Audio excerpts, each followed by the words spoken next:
Now, breaking news from WRAL. Coverage you can count on. We're following 3 breaking news stories this morning. First, a house fire in Durham. 2 people were taken to the hospital after being rescued from the flames there. And 1 person is dead after a crash in Raleigh. A car overturned on Trawick Road. The closure in place right now. Also this morning, authorities told us a motorcyclist was killed on US 401. The crash near the Harnett-Wake County line.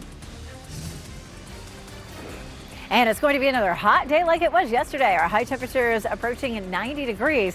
Our pattern changes tomorrow. I'll show you when the wet weather arrives and how it could affect your weekend.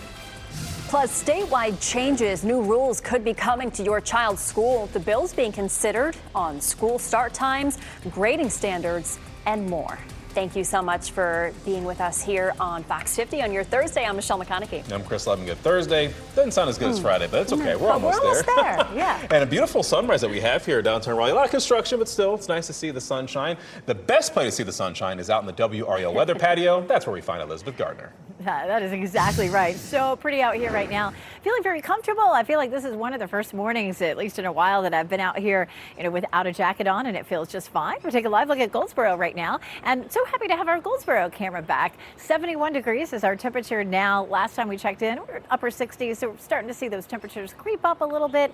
60 is our dew point, which is kind of middle of the road. It's not quite, steamy to tropical like we usually feel in the summertime, but it's definitely a little bit higher than it was a couple of days ago. Our temperatures are now mid 60s to around 70. 71 in Durham, 67 in Southern Pines, 70 degrees in South Hill. And our hour-by-hour forecast warms us up fast. Mid 80s by lunchtime and back to 90 degrees. Now, 90 is not the record today, but it's well above normal. We're watching our next pattern roll in, which will bring us some rain for the weekend. I'll show you how you can plan around it coming up. Ken? Hi, Elizabeth. Happening now in the WRAL Traffic Center. We want to get right to updating this story, this deadly crash on Trawick Road that happened earlier this morning. Let's get right to WRAL's Kelsey Coffey. She's been on the scene since we've been on the air this morning. Set the scene and walk us through what's happening now. Yes, Ken, a person is dead after a crash on Trawick Road this morning. So you can see the scene here as crews are working to clean up the aftermath. But we know that Trawick Road is closed between Sedgefield Pines Lane and Sherry Drive. We'll show you some video now from Sky 5 from about an hour ago to give you an aerial view of the scene. That vehicle flipped over there as officers continue to investigate. The WRAL Breaking News Tracker was first on the scene after the crash happened around 1:30 this morning, so officers have been out here for more than 7 hours now. We did receive an update from Raleigh Police. They say only 1 car was involved. By the time officers arrived, the driver was dead. So we're working to find out what led up to this crash. So as this road still here is closed, Ken, what can you tell people who live in this area and who may need to use this as their morning commute? There's so many neighborhoods around that area, but I got to tell you that Skycrest Drive is your best bet. That'll work you over to Brentwood, to Capitol, and eventually onto the Beltline if that's what you're looking at. These northbound lanes coming in from Apex, the Cary area, a little bumper-to-bumper traffic. You're looking at a 2 to 3 minute delay. To the east of Raleigh, we've seen the usual congestion building on I-87, those southbound lanes coming in from Knightdale this morning. So keep that in mind if you're about to head out. In terms of other major routes coming into the capital city, you're looking at an 11-minute delay off Finns and Wake Forest coming in on US 1 Capitol Boulevard, if you will. Over in Durham, very little to no delays in terms of anything that's going to make you late. This coming in from Hillsborough on 85 Carter Ave was a 7-minute, but again, not terribly anything that's going to make you late. I-885, that's usually a busy route in and out of Durham. You're heading into Durham this morning on 885. You're looking at a 7-minute delay. You're leaving Durham, trying to get to I-40. That's going to be a 10-minute delay. You're getting ready to head out the door. Tune us in on the radio, 101.5 HD3. So following this breaking news story, a family displaced and 2 people in the hospital because of a house fire in Durham. This happened just after 3:45 this morning on Craven Street. More than 45 Durham firefighters were here at this fire, and investigators say 3 people were inside the house at the time of that fire.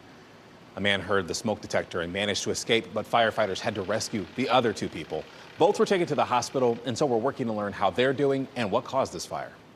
And more breaking news. One person was killed in a motorcycle crash on US 401. This is video from the WRAL breaking news tracker around 4 o'clock this morning. It happened in Harnett County near the Wake County line. Troopers say speed was a factor. We are working to learn the name of that rider. Advocating for better funding. This morning, teachers, families, and the Chapel Hill and Carborough community, they're holding walk-ins at several schools. In fact, that's where we find WRAL's Monica Casey. She joins us live from Smith Middle School. Monica, this has been going for about 30 minutes since you were here this morning. Talk a little bit about what you've seen so far. Yeah, Chris, the main message here is public money for public schools. You can see there are still some students and families left out here with their signs. They're participating in a walk-in, so we've seen them walk over in this direction toward the school, heading inside for the school day at Smith Middle. Now, the Chapel Hill Carborough Association of Educators argues the state has fallen short in funding public schools, and now they want the county to pick up the slack. We spoke with one educator about how she feels being supported by families and students here today. It's just really exciting. It's really exciting to see all these people out here for us, and it's really energizing that people are driving by and they're honking and they're waving.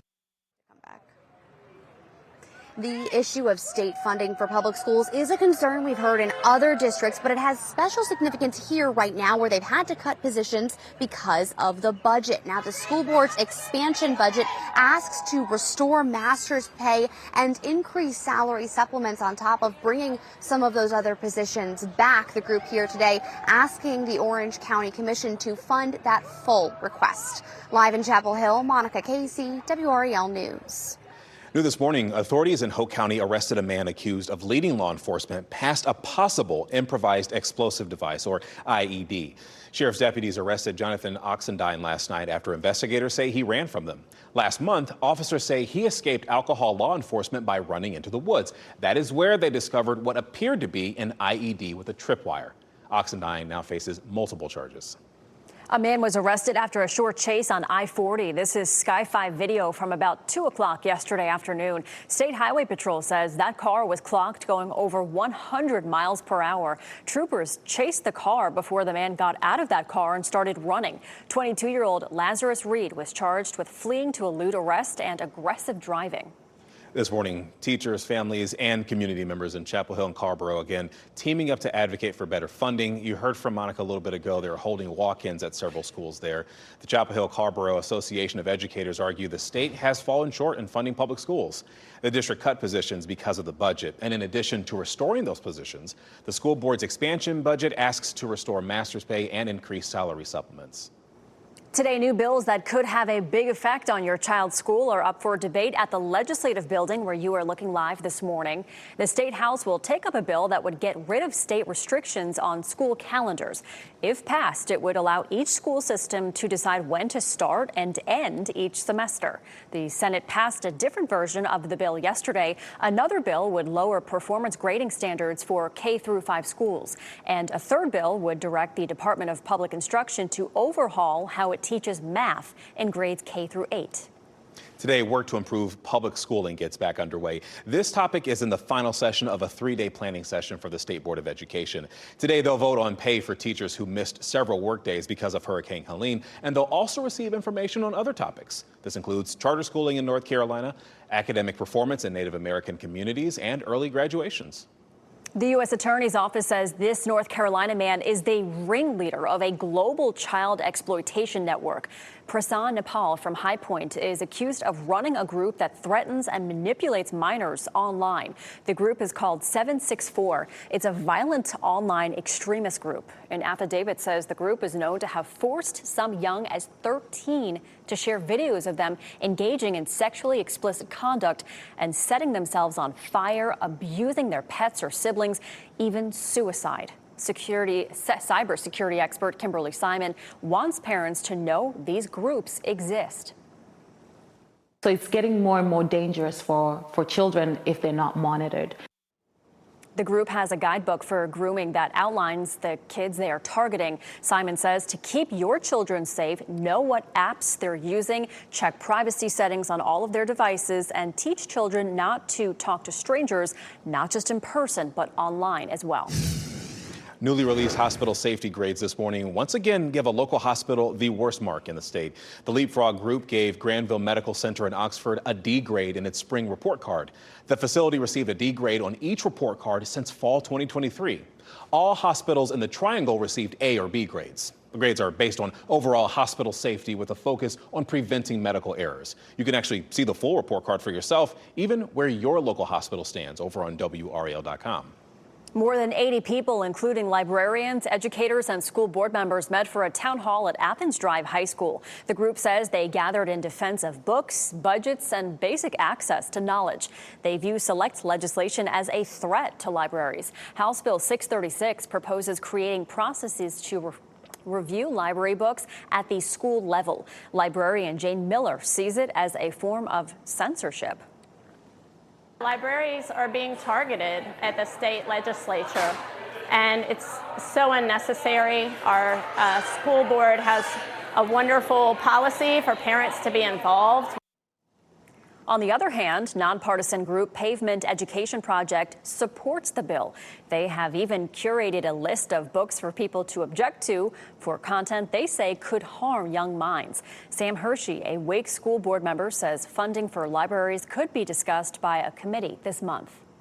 Today, you can learn more about the environmental impact of upcoming construction around RDU. The airport plans to expand one of the roads that wraps around the terminals, John Brantley Boulevard. That workshop starts at 5 o'clock tonight. Deportation case continues. A judge ruled in favor of allowing the case involving pro-Palestinian activist Mahmoud Khalil to go on. Why the Trump administration says his claims should not be brought before the courts. Beyond hazing, a group of high school athletes in New York could face charges for a stunt gone too far. Why authorities are saying this case could have been much worse. And I'm tracking our next weather maker. We're nice and dry and hot today, but we have a cold front headed our way that will bring us some rain just in time for the weekend. I'll show you how to plan around it.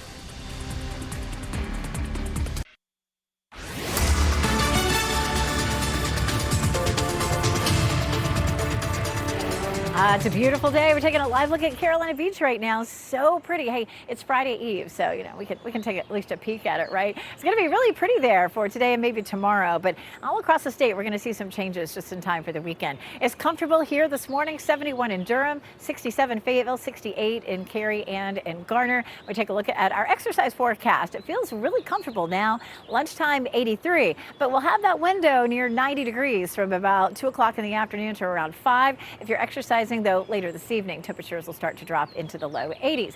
We add some rain into the forecast for Friday and Saturday, and then it looks more widespread by Sunday. I'll walk you through it on Futurecast coming up.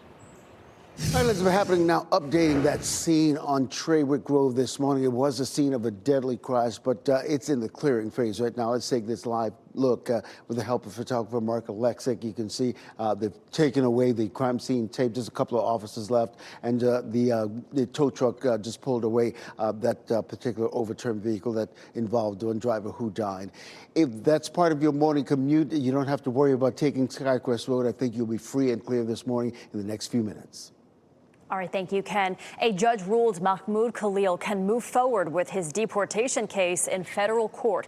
Khalil claims that he was unlawfully detained and targeted for deportation because of his political views. The Trump administration argues the Immigration and Nationality Act prevented federal courts from reviewing Khalil's claims. Khalil was granted permanent U.S. resident status last year. He's being held in an ICE detention facility in Louisiana. His legal team says the ruling is an important step in establishing his freedom. Duke University is taking a proactive approach to avoiding large-scale layoffs. The vice president of human resources shared ideas on how the university can prioritize research and teaching missions. University leadership says it's impossible to address the scope of threats to federal funding, not without making changes to staffing levels. They hope being proactive will help avoid mass layoffs and terminations this summer. A bill banning diversity, equity, and inclusion efforts in state government and in public schools is moving forward in the state legislature. The state house passed the measure that would mean public employees could be fined $10,000 and lose their jobs for promoting any of those things. The bill could also end programs supporting minority-owned businesses through government contracts. Republican sponsors say DEI efforts are discriminatory and cause division, and Democrats say the bill is an attempt to erase the fact that inequality still exists. The bill now heads to the state Senate. Closing arguments are set to begin today in the trial of a man accused of beating his parents, resulting in his mother's death. Christopher McCullough testified in front of a Wake County jury yesterday. He told jurors he was under a spell when that beating happened. He talked about his struggles with addiction and claimed his mother helped fuel his habits. Then he talked about assaulting his father. Me and my dad got into a fight. I struck him like twice. He fell down. I come back and I noticed my mother's laying face down. Did you ever punch Mary? No. I'm a mama's boy, man. Like, I love her. So. McCullough could face life in prison without parole if convicted. 11 high school lacrosse players in upstate New York suspected of being involved in hazing a teammate turned themselves in. At least one student was taken to remote woods and tied up. Investigators say they believe 11 people, maybe even more, were involved in this.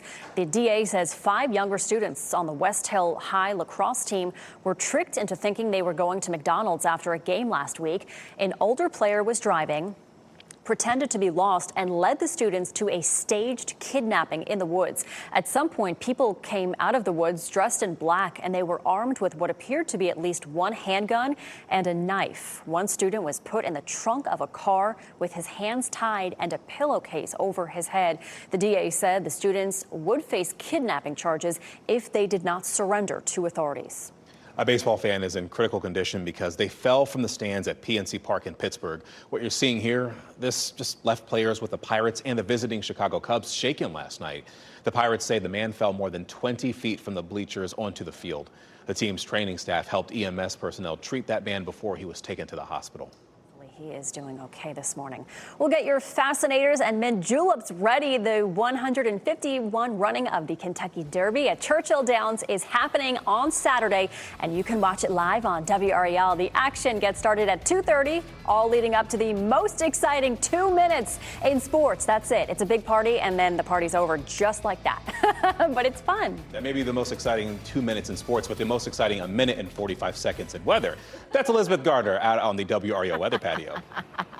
I pay him to say things like that.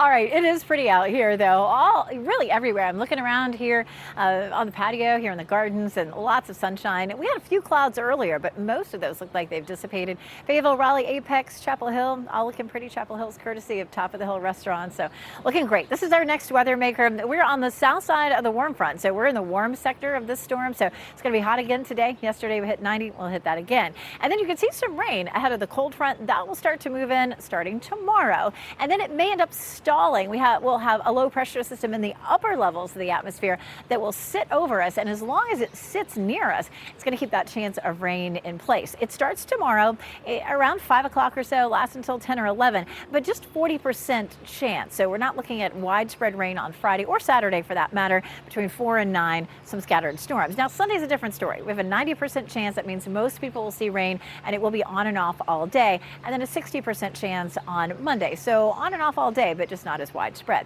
Saturday, we already have a level 1 risk for severe storms all the way up and down the East Coast. That means 1 or 2 cells could produce some wind damage. Here's tomorrow, and you can see partly cloudy skies until around 5, and then we begin to see just some isolated cells popping up. There's 8 o'clock, there's midnight, and then it's pretty much over. And the same story again Saturday. A Futurecast, the short-term version, the high-resolution version, only goes out to about 2 o'clock, and it looks like we're nice and dry until then. But we'll jump on out to Saturday afternoon on the other version, and you can see the rain settles in and is likely to be with us for much of the day on Sunday. So again, Sunday's going to be most likely the wettest day with that 90% chance, and we're looking at anywhere from maybe an inch and a half, maybe an inch to an inch and a half. Now right now it looks like it should be dry for the Race for the Cure on Saturday. We are proud sponsors, and the same thing, proud sponsors of the Ham and Yam Festival, but later in the day on Saturday it looks like it would be fairly wet, and then Sunday is cooler with that chance for rain. All right, Elizabeth, happening now, Traffic is and congestion building on major routes this morning, but we do want to first focus on what's happening there on Traywick Road. This was the scene of a deadly crash earlier this morning. Here's a live look at that scene. The tow truck driver just pulled away that vehicle. You see a couple of Raleigh police officers are still in the area. That road is still closed, by the way. So there are a number of neighborhoods around Traywick Road. So if that's part of your morning commute, just know that Skycrest Drive is your best bet. That'll take you over to Brentwood, eventually over to Capitol Boulevard, and that will get you to the Beltline, of course. That's the alternate route, just in case that's part of your morning commute. Let's take a spin around the Beltline, shall we? Let's start on the northern loop of the Beltline. This is I-440 and New Bern Avenue. You can see the bumper-to-bumper traffic on those westbound lanes there. The southern loop, similarly, you're seeing the major slowdowns in both directions as we look live at I-40 and Lake Wheeler Road. To keep that in mind, give yourself some extra time, leave the house a little sooner than usual. As far as the other major routes coming into the capital city, friends in Wake Forest, you're looking at a 10-minute delay coming in on Capitol Boulevard, US 1, if you will. Boy, it's getting better on I-87, just a 4-minute delay. Over in Durham, very little to no delays, nothing that's really going to make you late into the capital, into the Bull City. But I do want to isolate I-885, seeing a couple of slowdowns right now. All right, thank you, Ken. We're going to talk a little bit more about that person who was killed in the crash on Traywick Road in Raleigh and talk a little bit more about what we're learning from that scene. And educators take action. Walk-ins being held at Chapel Hill, Carrboro City Schools this morning. The message they hope to bring to state leaders. As you get into your car, tune to WRAL News Plus on your radio. In Raleigh on 99.3 FM. In Durham, 96.5 FM. And everywhere on 101.5 HD3. Good morning. Happy Thursday. Time now is 8:26. I'm Michelle McConaughey. Put those jackets away and get your shorts on. It's going to be hot out there today. Meteorologist Elizabeth Gardner on the WRAL weather patio. Get outside, enjoy it while the temperatures are still comfortable. We're in the 60s right now, and it's so beautiful here at the WRAL Gardens. Temperatures are really upper 60s to around 70 now, 71 in Durham, 67 in Fayetteville, 69 in Garner, and 68 in Rocky Mount. It's going to be nice at lunchtime. It's just going to be after lunchtime that it's really hot, so you can still eat your lunch outside. But our high temperature mid-afternoon, 90 degrees, which is close to a record for this time of year. The day stays dry. All right, happening now. Let's take a spin around the Beltline, starting on the northern loop of the Beltline. This is I-440 New Bern Avenue. You see those westbound lanes, the bumper-to-bumper traffic. So leave the house a little sooner than usual if that's part of your morning commute. Similarly, on the southern loop of the Beltline, those are the westbound lanes of I-40 and Lake Wheeler Road moving away from us this morning. So definitely, it's going to. You're looking at like a 5 to 6 minute delay there. Elsewhere, all our major routes are having the slowdowns that we see this time of the morning. I'll have an update at the bottom of the hour over on Fox 50.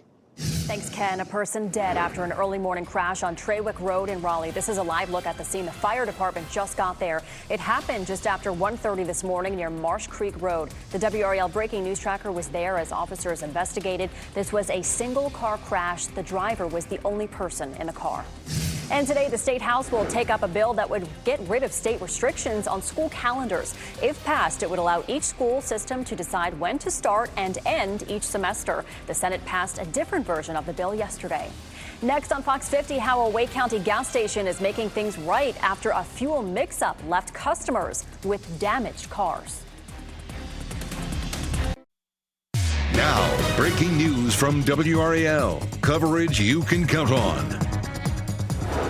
A road in Raleigh closed for hours after a deadly crash. How this is affecting traffic right now. And it's going to be another hot day today. High temperatures near 90 degrees. We start to change the pattern tomorrow to wetter. I'll show you how that could affect your weekend.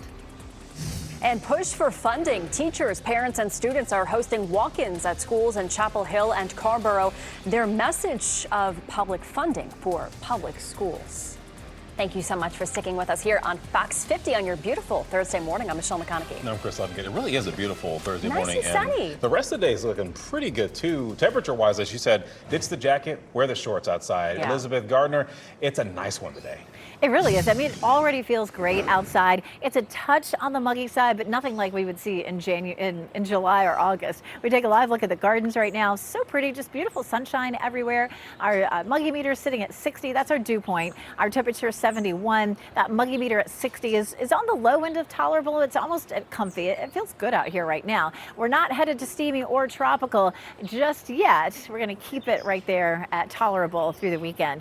Our temperatures now are in the upper 60s to around 70, 68 in Goldsboro, 67 Southern Pines, 71 degrees in Durham, and we do hit 90 again this afternoon. We hit 90 yesterday, and it tied the record. The record's a little higher for today. Today does stay dry, but we'll walk you through our chances of rain for the weekend coming up. Elizabeth, at 8:31 happening now, the crash we've been telling you about all morning long on Traywick Road is really in the clearing phase right now. Let's get to WRAL's Kelsey Coffey. She's been on the scene all morning long to let us know what's happening now. Kelsey.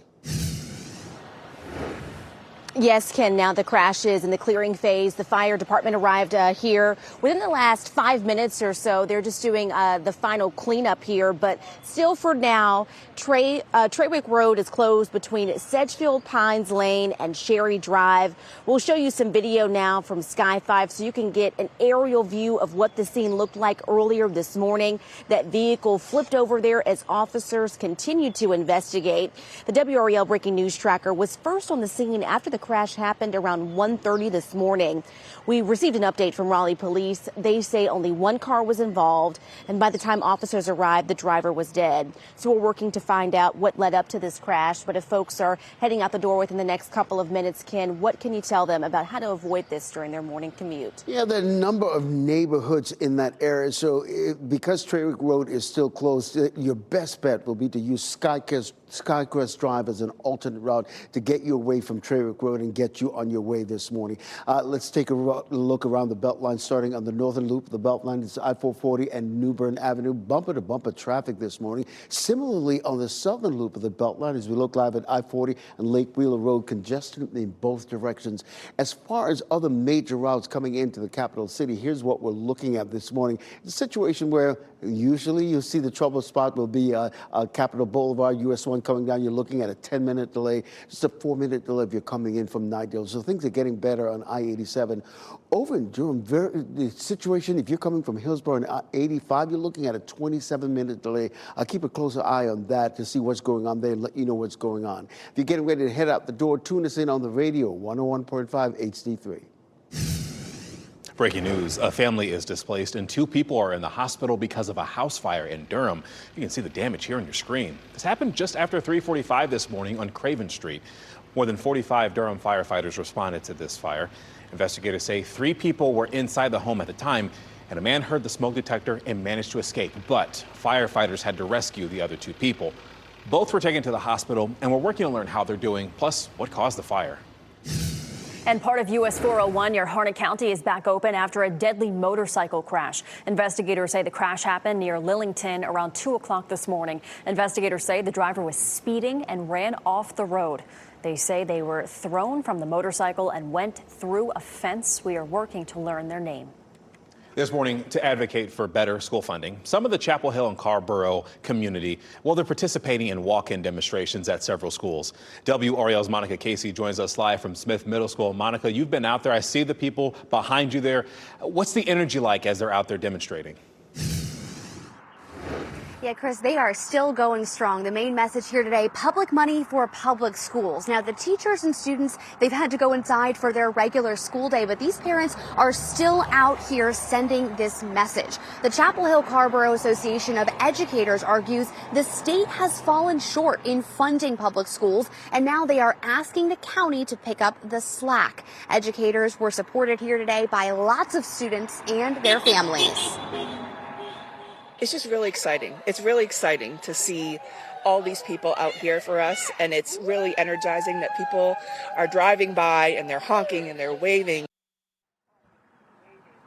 You heard some of that honking right there. Now, the issue of state funding for public schools is a concern we've heard in other districts, but it has special significance here right now, where they've had to cut positions because of the budget here in Chapel Hill and Carborough City Schools. In addition to bringing back those positions, the school board's expansion budget proposes bringing back master's pay and increasing supplements for employees here. Live in Chapel Hill, Monica Casey, WRAL News. As soon as today, the State Board of Elections could switch to GOP control. Republicans tried to shift control of the board away from the governor, who is a Democrat. A trial court says this is unconstitutional, but an appeals court overturned that decision yesterday. If political control of the State Board of Elections is flipped, it could affect a state Supreme Court race and a lawsuit over whether to throw out thousands of ballots in Republican Jefferson Griffin's attempt to unseat Democratic Allison Riggs. If the board switches over to Republican control, we could see the board also switch its stance on that lawsuit and suddenly start siding with Jefferson Griffin in that case. How that might affect things in federal court, where that case is right now, still hard to tell.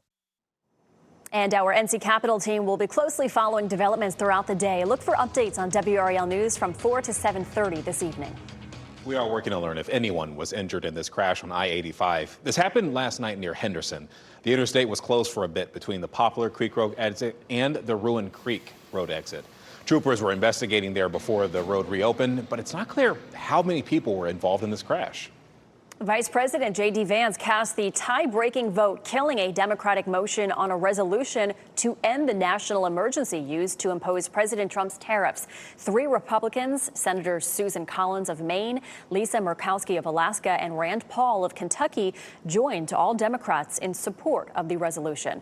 Even if it had passed, the measure likely would not have been taken up in the GOP-controlled House. Today is International Workers' Day, and people in cities all across the nation, including Raleigh, are planning to march for workers' rights.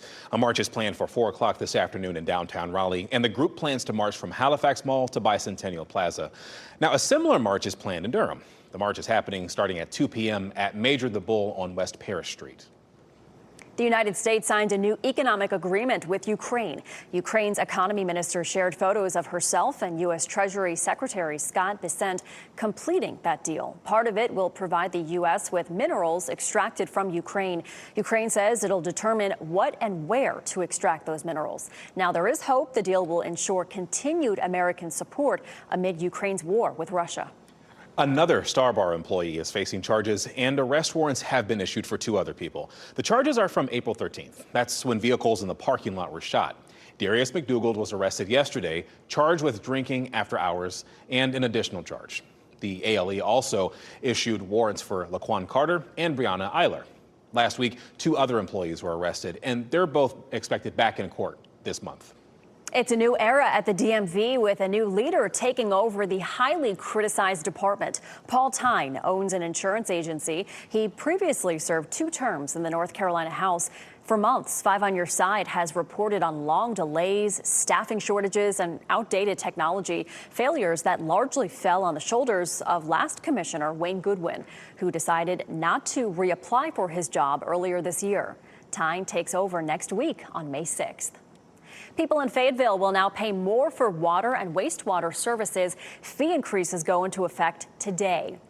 The city's Public Works Commission voted to raise the flat fee that users pay over the next 2 years to cover infrastructure costs. You will not see a usage rate increase. Those fees will increase $3.25 both this year and next to maintain and upgrade pipes. It is Capitals versus Hurricanes in the next round of the Stanley Cup playoffs. The Capitals advanced after beating the Montreal Canadiens in Game 5 of their opening round series last night. The schedule for the second round, well, that hasn't been released just yet. We're keeping our eyes out for that. The Capitals will have home ice advantage. Lovo Center will host Games 3 and 4 of the series. Your time is 8:39 this morning. Dam breach, deadly flooding in Oklahoma. We're going to show you the area of a major dam authorities are monitoring at this very moment.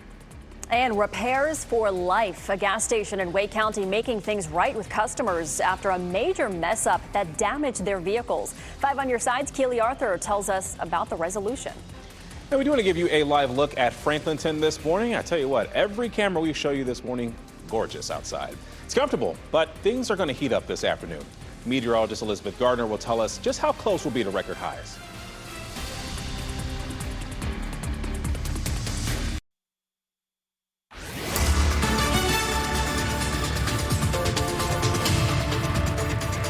It's 8:40 6:43 and a beautiful day out here on the patio. We take a live look at the gardens behind us. There's still lots of things blooming. Most of the azaleas have faded, but there's so many beautiful things out here in the garden to see all year round. So you're still welcome to come during daylight hours. Right now we have some 70s showing up here. 70 in Garner and Cary, 71 in Durham, 69 in Goldsboro, and 68 degrees in Rocky Mount. Right now, perfect for getting out and exercising. If you're planning to head out for a walk or a run or a little pickleball, it's going to be pretty comfortable all the way through lunchtime, and then we hit 90 by 3 o'clock, and it stays pretty warm into the evening, but by 7 or 8 we're back down into the low 80s. Today stays dry, but tomorrow we're into a chance of storms, and we have a severe threat for Saturday. I'll show you that coming up. Well, Elizabeth, happening now in the WRAL Traffic Center. Boy, we got something brewing in northern Wake County. This crash right here on Lewisburg Road, actually, it's causing quite a bit of a backup there on Lewisburg Road, stretching all the way back to Forestville Road. It's a situation, if you're coming in from Roseville this morning, you definitely want to take Forestville Road down to Buffalo Road, and that'll get you onto other major routes like the Beltline, where we're seeing a little bit of a slowdown this morning. I'll have an update coming up in about 10 minutes. All right, thank you, Ken. An Oklahoma man has died after being swept away by flooding. Authorities say his vehicle was pulled off the road by the storm waters. It comes as much of the state reports record rainfall. The flooding has breached the Waxahoma Dam. Authorities say it is being closely monitored. A man is in jail because he was charged with kidnapping in Nash County, and this happened Tuesday around 3:40 in the afternoon in the Red Oak area. Authorities say Quantico Gorham took 2 women and his child against their will. He then dropped 1 woman off in Rocky Mount before driving to Red Oak Elementary. That's where investigators say he walked away with the child. But deputies were able to find and arrest him at Ennis Park. The child was found safe. Today, we'll learn more about a recent emergency response exercise at the Harris nuclear plant. State and local emergency leaders joined Duke Energy for the exercise yesterday. This was to test emergency response plans. The exercise focused on the 10-mile emergency planning zone around the plant. FEMA evaluators will meet to review the exercise this morning at the New Hill Community Center. That meeting is happening at 11 o'clock. A gas station at the center of a major mix-up is making things right thanks to 5 on Your Side. Now, you may remember a refuel gas station in Apex temporarily closed because diesel was in the gasoline tank and gasoline in the diesel tank. Keely Arthur explains how she was able to get drivers repairs for life. The mix-up was caused by a third-party fuel hauler. Once discovered, Refuel took full responsibility and announced that it would make things right by fixing affected vehicles. But listen to this. Driver Finn Wolf unknowingly got diesel in his Toyota truck's tank. As a result of this, his repair cost nearly $2,000. He said he was told by Refuel that they would cover the cost. But when he sent them the bill, they sent him this liability form stating that this payment was, quote, final and complete. That was a problem for Wolf, who knew that compromised fuel could cause other issues down the road. And I put on the brakes and said, I don't agree with the verbiage in this contract. I was unwilling to sign. I told them I was unwilling to sign. And that is then when I reached out to you. Coming up tonight only on WRAL News, I'll walk you through what I did to get Refuel to update that liability form and share just how common these kinds of mix-ups really are. Keely Arthur, 5 on Your Side. Garner Police Chief Lori Smith officially retired after nearly 30 years with the department. Smith began her work with Garner Police back in 1997. She was promoted to sergeant in 2004 and to chief in 2021. Smith was a trailblazer for the department, becoming the first sworn female member of command staff, the first female captain, and the first female chief. Garner Deputy Police Chief Chris Adams has taken over as interim chief until the next permanent chief is selected. Retaliation, wrongful firing, and sexual discrimination. 2 St. Augustine's trustees faced a federal lawsuit yesterday from the university's former president. Christine McPhail filed the lawsuit against former chairman James Perry and vice chair Brian Boulware. Both are still on the board. She says the 2 spearheaded a movement that eventually led to her firing. Boulware, who is now the chairman, declined to comment on the lawsuit. The Wake Forest Police Department needs your help supporting one of its officers' families. Danielle Murray, wife of Sergeant Kevin Murray, was recently diagnosed with an aggressive form of breast cancer. To help raise money for her treatment, the department is holding a benefit barbecue. That's happening Wednesday, May 7th at Wake Forest Fire Station number 1. Plates are $15, and no pre-orders will be accepted, but eat-in and drive-through takeout options are available. The police department has also set up a GoFundMe to support the family. The State Department of Transportation is honoring the life of a local man who had an impact in North Carolina. They dedicated the Interchange 440 and Capitol Boulevard in Raleigh as the Conan Morgan Interchange. Conan Morgan was killed in 2023 in a boating accident. He was a political strategist and was once the president of the Young Democrats of North Carolina. Morgan went to Garner Magnet High School and graduated from NC State. The DOT passed a resolution for this designation back in January. It's a reminder of Morgan's service to the community. UNC football coach Bill Belichick is defending his girlfriend Jordan Hudson, and that's because she interrupted a CBS interview. Belichick says the interview was veering off agreed upon topics. He says they had been open about meeting on a flight to Palm Beach in 2021. A CBS spokesperson pushed back on Belichick's claim that the reporter veered off topic by saying, quote, "When we agreed to speak with Mr. Belichick, it was for a wide-ranging interview. There were no preconditions or limitations to this conversation." The annual fair at Fort Bragg officially underway. Families can enjoy carnival rides, live music, and more. A visitor pass is not required to enter the fairgrounds off Bragg Boulevard. Tickets cost $16. The gates open at 5 p.m. Monday through Friday and 1 p.m. on Saturday and Sunday. The fair runs through May 11th. The Ava Gardner Museum in Smithfield lost a federal grant that funded the preservation of the museum's collection. The grant from the Institution of Museum and Library Science was set to be completed in August. It helped fund the work of local historians and preservation of items, including original film posters, personal scrapbooks, and more. The grant also paid for equipment needed to protect and display the items. And covering Wake County, a groundbreaking happening this afternoon for a new park in Holly Springs. Eagles Landing Park is expected to open in 2027. It'll be located on Cass Holt Road, right across from Holly Springs High School. It'll have a recreation center, a splash pad, pickleball, and basketball courts, and more. The groundbreaking is happening at 1 o'clock this afternoon.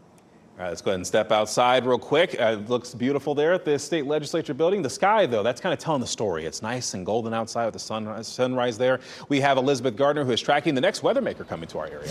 And it's going to change everything just in time for the weekend, which is probably something no one wants to hear. This time of year, we have so many amazing events and festivals, and it does look like we're going to be dodging some rain. So right now, we have a warm front sitting above us, and we're on the south side of that, and that's where all the warm air is. And so we're going to have another hot day like we did yesterday. And then we're going to watch that front moving through, and that front is going to up our chances for showers and thunderstorms for tomorrow. Late day storms probably starting around 5 or 6 o'clock, lasting till around midnight. On the same timeline for Saturday, but we have a level 1 risk for severe storms on Saturday. This is a look at the gardens behind me, and it's just beautiful out here right now. 71 degrees. Our dew point still fairly comfortable at 60. Now, if it were at 68 or so, 67, you would notice it feels pretty sticky, but we're still in the comfortable zone right there at 60. And it's probably not going to get a whole lot higher than that. 72 in South Hill right now, 69 in Clinton, 67 Southern Pines, 70 degrees in Goldsboro, it's 70 in Garner and Cary, 67 in Apex, and 69 in Fuquay Varina. Looking at that 90 again today, we hit 90 yesterday, and that tied the record, but our records are a little bit hotter today. The record at RDU is 92, and in Fayetteville it's 94. So we're very close to records, definitely well above normal. Our normal high is 77. We're about 10 degrees above that for Friday and Saturday, and then Sunday and Monday with more widespread rain, those temperatures will be back down into the 70s. Did it feel pretty warm to you in April? It was the warmest April on record at RDU with temperatures at 6 degrees above normal. Our muggy meter sitting at 60 right now is on the tolerable to comfortable side, and it'll stay there all the way really until early next week. Checking the forecast for us, late Friday, again around 5 or 6 o'clock, showers and thunderstorms, same thing on Saturday, and that means that the race for the cure on Saturday should be dry. We're proud sponsors of that. Also proud sponsors of Ham and Yam. Later in the day, Saturday, some storms, but Sunday looks like the rain may be fairly widespread for much of the day. All right, thanks so much, Elizabeth. And before we go to break, here's a look at your winning NC Education lottery numbers. We'll get another check on weather and traffic coming up after the break.